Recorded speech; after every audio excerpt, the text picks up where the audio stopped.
तो मैं आपको आपकी जिंदगी के लिए छोटे छोटे कुछ 4 नियम बताना चाहता हूं, और ये 4 नियम का पालन आप सब करिए।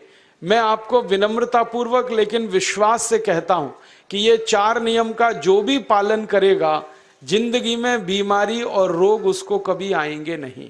आप भी अगर ये पालन करेंगे तो बहुत अच्छा होगा। मैं भी करता हूं मेरे जीवन। मैं पिछले 15 वर्षों से योग प्राणायाम करता हूं, उसके साथ कुछ नियम मैंने बनाए हैं, वो नियम का पालन करता हूं, और वही नियम आपको बताना चाहता हूं। स्वामी जी पालन करते हैं, मैं करता हूं, हमारे लाखों योग शिक्षक करते हैं, और इन नियमों का पालन करने से हमको इतना लाभ हुआ है कि कभी बीमारी आती नहीं। 15 साल से मैंने हर बार मेरा बीपी चेक किया, नॉर्मल है, शुगर नॉर्मल है, ट्राइग्लिसराइड्स नॉर्मल है, कोलेस्ट्रॉल नॉर्मल है। पिछले 15 साल में कभी सर्दी जुकाम भी नहीं हुआ, गला भी नहीं बैठा, कभी हॉस्पिटल नहीं देखा, कभी डॉक्टर के पास नहीं गए, क्योंकि जरूरत नहीं पड़ी। और वो जरूरत नहीं पड़ी क्योंकि हम निरोगी हैं, स्वस्थ हैं। ये निरोगी और स्वस्थ होने के लिए आयुर्वेद की एक छोटी सी जानकारी आपसे मैं शेयर करना चाहता हूं। आयुर्वेद में ये कहा गया है कि किसी भी व्यक्ति को निरोगी होना है, रोग मुक्त होना है, तो अपने जीवन में 3 बातों का ध्यान रखे। अपना वात, पित्त और कफ, तीनों का संतुलन रखे। वो 3 तरह के दोष हैं हमारे शरीर में, वात, पित्त, कफ। आपने सुना होगा, ये त्रिदोष आधारित शरीर है। जब वात बहुत बिगड़ जाता है तो 80 से ज्यादा रोग आते हैं। जब पित्त बहुत बिगड़ जाता है तो लगभग 46 से 50 रोग आते हैं, और जब कफ बिगड़ जाता है तो 28 रोग आते हैं, और वात, पित्त, कफ तीनों बिगड़ जाएं तो 148 रोग आते हैं। सर्दी, खांसी, जुकाम से लेकर और कैंसर तक जो आखिरी रोग माना जाता है, ये सब वात, पित्त, कफ के बिगड़ने का खेल है। तो इस देश के आयुर्वेद चिकित्सा के सबसे महान लोगों में से कुछ नाम आप जानते हैं, जैसे चरक ऋषि, जैसे सुश्रुत ऋषि। ऐसे एक ऋषि हुए बाघभट्ट। बाघभट्ट ऋषि ने एक पुस्तक लिखी है, उसका नाम है अष्टांग हृदयम, और एक पुस्तक लिखी है, उसका नाम है अष्टांग संग्रहम। इन दोनों पुस्तकों में उन्होंने 7000 नियम बताए हैं। उनमें से 4 बताता हूं, अच्छे लगे तो आज से ही पालन करो, और दूसरों को भी बताओ, ताकि कोई भी इन नियमों का पालन करे तो बीमार ही ना पड़े। ये चारों नियम हैं वात, पित्त और कफ को संतुलित रखने के लिए। अब वात, पित्त, कफ तीनों एक साथ आपके संतुलित रहें, तो उसके लिए पहला नियम है खाना खाने के तुरंत बाद पानी नहीं पीना। ये पहला नियम है। आप बोलेंगे ये तो बड़ी मुश्किल बात है, खाना खाते ही पानी पीते हैं हम तो सबके सब, और बिना पानी पिए खाना ही नहीं खाते। कई लोग तो खाने से ज्यादा पानी पीते हैं, खाना कम खाते हैं, पानी ज्यादा पीते हैं। ये खाना खाने के बाद पानी कभी भी नहीं पीना, क्योंकि महर्षि बाघभट्ट कहते हैं भोजनांते विषम वारी, माने भोजन के अंत में पानी पियो तो जहर के पीने के जैसा है। इसलिए वो कहते हैं कभी भी खाने के तुरंत बाद पानी मत पियो। अब आप मुझे पूछोगे क्यों नहीं पिए, कारण बता दो। कारण मैं बताना चाहता हूं सरल भाषा में। हम जब खाना खाते हैं ना, तो पेट में सारा खाना इकट्ठा होता है। पेट में एक स्थान होता है, उसको हम कहते हैं जठर। संस्कृत में, हिंदी में जठर कहते हैं, अंग्रेजी में उसको एपिगैस्ट्रियम कहते हैं, हिंदी में कुछ लोग उसको आमाशय भी कहते हैं। ये जठर छोटा सा स्थान है। आपके पेट में नाभि है ना, उसके लेफ्ट साइड में बाईं तरफ छोटा सा स्थान है। सारा खाना आपका इसी स्थान पर आता है। जो भी आप खाते हो, रोटी, चावल, दाल, सब्जी, दूध, दही, कुछ भी खाओ, सब कुछ जठर में आता है। अब जठर में जैसे ही खाना इकट्ठा होता है तो उसमें आग जलती, और उस आग को कहते हैं जठर अग्नि। मिला के बोल देते हैं जठराग्नि। आप जैसे ही खाना खाते हो, पेट में जठर में अग्नि जलती है। वो अग्नि खाने को पचाती है, और अग्नि खाने को ऐसे ही पचाती है जैसे रसोई घर की अग्नि खाने को पकाती है। आपके रसोई घर में आप अग्नि जलाओ, उसके ऊपर दूध रख दो, दूध में थोड़ा चावल डाल दो, अग्नि जब तक जलती रहेगी खीर तब तक बनती रहेगी।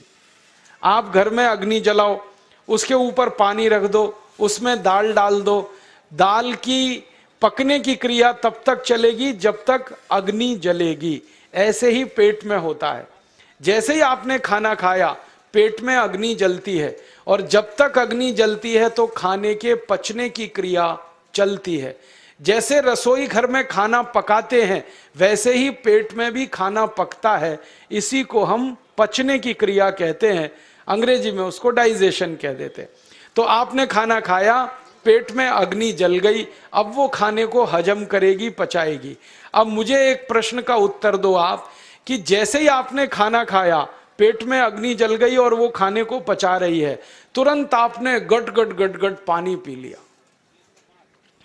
और खूब ठंडा पानी पी लिया, बर्फ मिलाया हुआ पानी पी लिया, फ्रिज का पानी पी लिया, क्या होने वाला है? अग्नि जलेगी कि बुझेगी?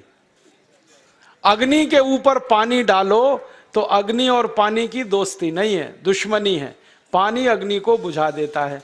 तो आपने खाना खाया, अग्नि जली, पीछे से गटगट पानी पी लिया, अब अग्नि शांत हो गई, अब खाना पचेगा नहीं, तो वो पेट में पड़ा पड़ा सड़ेगा, और सड़ा हुआ खाना 100 से ज्यादा विष पैदा करेगा, और वो 100 विष आपकी जिंदगी को नरक बना देंगे, और जिंदगी भर आप बीमार पड़े रहेंगे।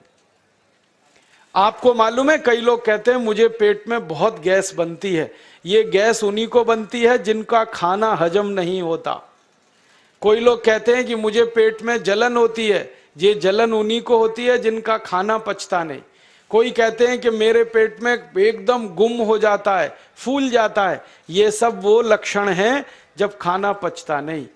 तो खाना पचेगा नहीं तो सड़ेगा, सड़ेगा तो विष पैदा करेगा, और वो विष आपको बीमार करेंगे। इसलिए महर्षि बागभट्ट ने कहा, खाना खाते ही पानी मत पियो। समझ में आया? फिर आप बोलोगे कितनी देर तक नहीं पिए? कम से कम 1 घंटे तक। 1 घंटे बाद पानी पियो। आप बोलोगे जी 1 घंटा क्यों? ये जो अग्नि जलने की क्रिया है ये लगभग 1 घंटे तक ही चलती है पेट में, उसके बाद अग्नि अपने आप शांत हो जाती है, उसके बाद पानी पी लो। तो खाना अगर 10 बजे खाया तो 11 बजे पानी पियो, 11 बजे खाया तो 12 बजे पियो, 12 बजे खाया तो 1 बजे पियो, 1 घंटे बाद पानी पियो। अब आपके मन में यह सवाल आ सकता है कि खाना खाने के पहले पी लें क्या? हाँ पी लो, 40 मिनट पहले पेट भर के पानी पी लो। 10 बजे खाना खाना है, 9:20 पे खूब पानी पी लो, जितना पी सकते हो। 11 बजे खाना खाना है, 10:20 पे पी लो, खूब पानी पी लो, 40 मिनट पहले। आप और एक सवाल पूछ सकते हो कि अच्छा ठीक है, खाने के बाद पानी तो नहीं पिएंगे, कुछ और पी सकते हैं क्या पानी को छोड़कर? तो उसके लिए बागभट्ट जी कहते हैं कि खाने के तुरंत बाद अगर पीना है तो दही की लस्सी पियो, मट्ठा।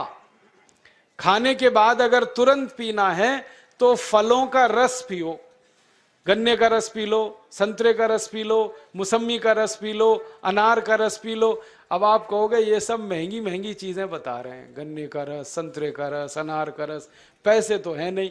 तो सबसे सस्ता रस है नींबू का ही रस पी लो, शिकंजी बना के पी लो, वो तो सबसे सस्ता है। तो खाना खाने के बाद या तो दही की लस्सी पियो या रस पियो। और एक तीसरी चीज है, दूध पी सकते। तो खाने के तुरंत बाद पीना है तो दही की लस्सी या मट्ठा, खाने के तुरंत बाद पीना है तो कोई फल का रस, खाने के तुरंत बाद पीना है तो दूध। पानी 1 घंटे बाद पियो। और अगर एक बात ध्यान रखो तो अच्छा है कि सवेरे खाना खाते हैं जिसको हम ब्रेकफास्ट कहते हैं, नाश्ता, तो फलों का रस पीना अच्छा, दोपहर को खाना खाएं तो लस्सी और मट्ठा पीना अच्छा, और रात का खाना खाएं तो दूध पीना अच्छा।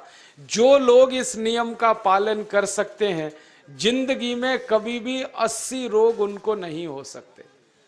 वात पित्त कफ तीनों ही इस एक छोटे से नियम से संतुलित रहते हैं। तो ये पहला नियम मैंने आपसे कहा।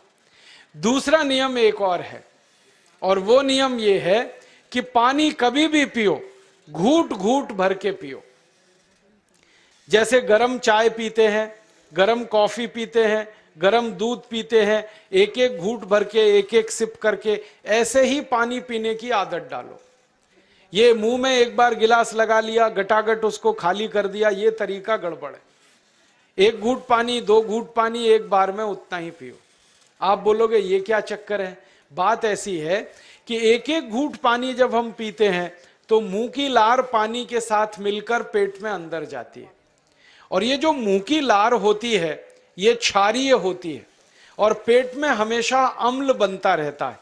तो एक घूंट पानी पिया, मुंह की लार इसके साथ अंदर गई, दो घूंट पिया और ज्यादा गई, बार बार लार अंदर जाएगी तो क्षार पदार्थ पेट के अम्ल के साथ मिलेगा।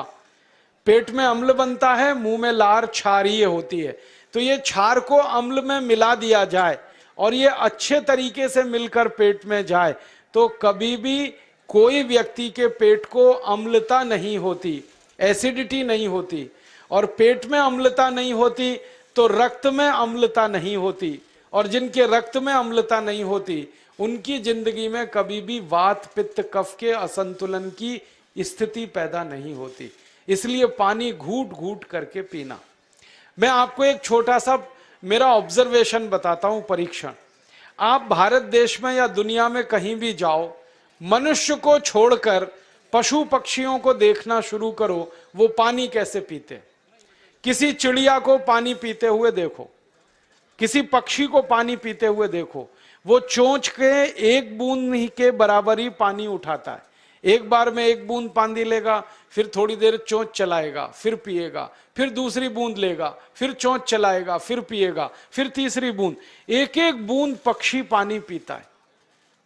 कुत्ते को पानी पीते हुए देखो, चाट चाट के पानी पीता है। शेर को पानी पीते हुए देखो, चाट चाट के पानी पीता है। जितने जानवर चाट कर पानी पीते हैं, जितने पक्षी एक एक घूंट पानी पीते हैं, किसी भी पक्षी और किसी भी जानवर को डायबिटीज नहीं है, किसी को अर्थराइटिस नहीं है, कोई पक्षी ओवरवेट नहीं है, कोई पशु ओवरवेट नहीं है। वो सब स्लिम और ट्रिम है, क्योंकि वो इतने होशियार हैं कि पानी चाट के पीते हैं या घूट घूट करके पीते। अब मुझे ये हैरानी होती है कि ये पशु पक्षियों को कौन सिखाता है? वो अपने जन्म से ये ज्ञान सीख के आते। उनका कोई गुरु नहीं है, उनका कोई विद्यालय नहीं है, उनके कोई प्रशिक्षण शिविर नहीं लगते, फिर भी उनको इतनी अकल है कि पानी घूट घूट पीना। और हम ये मनुष्य जिनके इतने गुरु, इतने विद्यालय, इतने कॉलेज, सीखने वाले, सिखाने वाले, और हम मूर्खों के मूर्ख गटागट गटागट पानी पीते रहते। तो पानी पीने का तरीका बदल दो, घूट घूट भर के पानी पियो। ये दूसरा नियम है। तीसरा नियम है कि जिंदगी में कितनी भी प्यास लगे, ठंडा पानी कभी मत पियो। बर्फ डाला हुआ पानी, फ्रिज में रखा हुआ पानी, वाटर कूलर का पानी जिसका तापमान बहुत कम है, ये कभी मत पीना। क्यों? क्योंकि शरीर आपका गर्म है और पानी ठंडा है। अब होता क्या है वो मैं समझाता हूं सरल भाषा में। पेट तो गर्म है, अब इसमें ठंडा पानी डाल दिया आपने तो अंदर झगड़ा होता है। और झगड़ा क्या होता है? या तो पानी पेट को ठंडा करेगा या पेट पानी को गर्म करेगा। अगर पानी ने पेट को ठंडा कर दिया तो पेट के ठंडा होते ही हृदय ठंडा होता है, हृदय के ठंडा होते ही मस्तिष्क ठंडा होता है, मस्तिष्क के ठंडा होते ही आदमी ठंडा होता है, और आदमी ठंडा होते ही राम नाम सत्य होती है। आपको मालूम है, जब शरीर ठंडा पड़ जाता है तो घर में भी नहीं रखते, निकाल के बाहर सड़क पे रख देते। जो घर आपने बनाया अपनी मेहनत से, शरीर के ठंडा पड़ते ही निकाल बाहर करते हैं उस घर में से, और फिर चिल्लाने लगते हैं, लेके जाओ, जल्दी लेके जाओ, इसको जला के आओ। माने ठंडे शरीर की इज्जत नहीं है। तो ठंडा पानी क्यों पी रहे हो भाई? बंद कर दो। कोई जानवर ठंडा पानी नहीं पीता, कोई पक्षी नहीं पीता। तो आप ये ठंडा पानी पीना बंद करो, सादा पानी पीना शुरू करो। और गर्मी के दिनों में बहुत अगर आपको तकलीफ है तो मिट्टी के घड़े का पानी पी लेना, फ्रिज का और बर्फ का नहीं पीना। ये तीसरा नियम है। और चौथा और आखिरी नियम है कि आप सवेरे ही सवेरे जब सोकर उठते हो तो सबसे पहले पानी पियो। जैसे ही आपकी आंख खुल गई तो पहले 2-3 गिलास पानी पी लो, उसके बाद आप टॉयलेट में जाओ। उठते ही पानी पियोगे तो 2 फायदे हैं। पहला फायदा यह है कि पानी पेट में जाकर बड़ी आंत को साफ करता है, और जैसे ही बड़ी आंत की सफाई होगी पेट पे दबाव पड़ेगा और आप संडास घर में जाएंगे, 2-3 मिनट में पेट आपका साफ हो जाएगा। जिनका पेट सुबह एक बार में साफ हो जाता है उनकी जिंदगी में कभी रोग नहीं आता।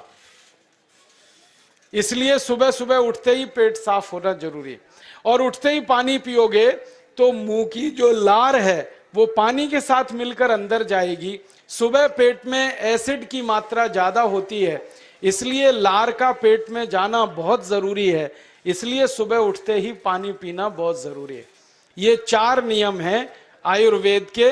पहला नियम, खाना खाने के 1 घंटे बाद पानी पीना। दूसरा नियम, पानी को हमेशा घूट घूट भर के पीना। तीसरा नियम, कभी भी जिंदगी में ठंडा पानी नहीं पीना। और चौथा और आखिरी नियम, सवेरे उठते ही सबसे पहले पानी पीना। 4 नियमों का पालन जो भी अपने जीवन में कर सकता है वो वात पित्त कफ तीनों को संतुलित रख सकता है। और जिसका वात पित्त कफ संतुलित है उसके जीवन में बीमारी नहीं आती है। और जो बीमार नहीं पड़ते हैं वो स्वस्थ और तंदुरुस्त और सुखी रहते हैं। उनकी जिंदगी का खर्चा कम होता है और देश का भी बहुत सारा पैसा बचता है। आपको शायद मालूम है या नहीं, 1 साल में हम जब बीमार पड़ जाते हैं भारतवासी, तो साल का करीब 6 लाख करोड़ रुपया हमारा खर्च हो जाता है उन बीमारियों का इलाज करने में। दोस्तों, सबसे पहले तो चैनल सब्सक्राइब करें, फिर लाइक, कमेंट और शेयर करें। और हाँ, हमारा एंड्रॉयड ऐप डाउनलोड करना ना भूलें।